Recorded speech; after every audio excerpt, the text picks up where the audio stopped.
Welcome to steno with पूर्णिमा। अगर आप इस चैनल पर नए हैं तो प्लीज़ चैनल को सब्सक्राइब करें। यहाँ आपको daily stenography dictation practice provide की जाती है। चलिए शुरू करते हैं। डिक्टेशन 80 वर्ड पर मिनट की स्पीड से बोली जाएगी। डिक्टेशन 5 सेकंड बाद स्टार्ट होगी। अध्यक्ष महोदय, दिल्ली विश्वविद्यालय के बाद बनारस हिंदू विश्वविद्यालय भी अनुचित काल के लिए बंद कर दिया गया। शिक्षा मंत्री ने संसद के दोनों सदनों को सूचित किया कि सरकार धमकियों और आंदोलनों के आगे घुटने नहीं टेकेगी। छात्रों के उत्पात का समर्थन नहीं किया जा सकता और न यह उचित है कि सरकार या विश्वविद्यालय के प्रबंधक तोड़फोड़ करने वालों से समझौता करें। लेकिन यह भी सही है कि छात्रों में जो देशव्यापी अशांति फैल रही है उसे पुलिस तरीकों से शांत नहीं किया जा सकता। छात्रों को उनके राजनीतिक विचारों के लिए दंडित करने का तरीका गलत है और विश्वविद्यालय के अधिकारी इस तरह सफल नहीं हो सकते। कम्युनिस्ट नियंत्रित विद्यार्थी संघ या कांग्रेस द्वारा चलाई जा रही छात्र संस्थाएं ही सही है और अन्य किसी राजनीतिक पार्टी को विश्वविद्यालय के अहाते में घुसने का अधिकार नहीं।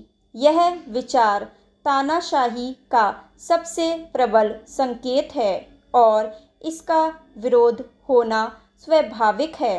केंद्र शिक्षा मंत्री ने सब राजनीतिक दलों से अनुरोध किया है कि वे छात्रों को समझाएं और शांत करें। इस अपील पर ध्यान दिया जाना चाहिए। लेकिन छात्रों की समस्या पर विभिन्न राजनीतिक दलों के नेता जिस तरह के विचार व्यक्त कर रहे हैं या समस्या को हल करने के लिए जो कदम उठाए जा रहे हैं उनके बारे में सबसे दुर्भाग्यपूर्ण स्थिति यह है कि उनको ना चाहते हुए भी राजनीतिक कलंक लग गया है और इस प्रतिक्रिया को शांत कर सकना या गलत सिद्ध कर पाना कठिन हो रहा है कि राजनीतिक दल अपनी लड़ाई विश्वविद्यालय के अहाते में लड़ रहे हैं।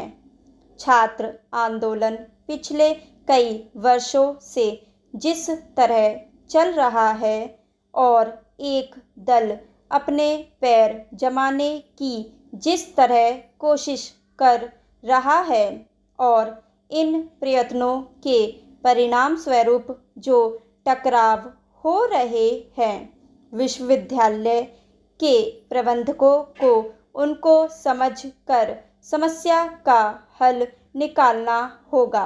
लेकिन ऐसा नहीं हो रहा। राजनीति अब छात्रों तक ही सीमित नहीं बल्कि अध्यापकों में भी फैल रही है। अध्यापकों में ज़बरदस्त खींचातानी मची है जिसे उपकुलपति भी महसूस कर रहे हैं कि यह रोग असाध्य है और वे ऐसे डॉक्टर नहीं कि इस रोग का इलाज कर सके, तो फिर कौन इसका इलाज करेगा।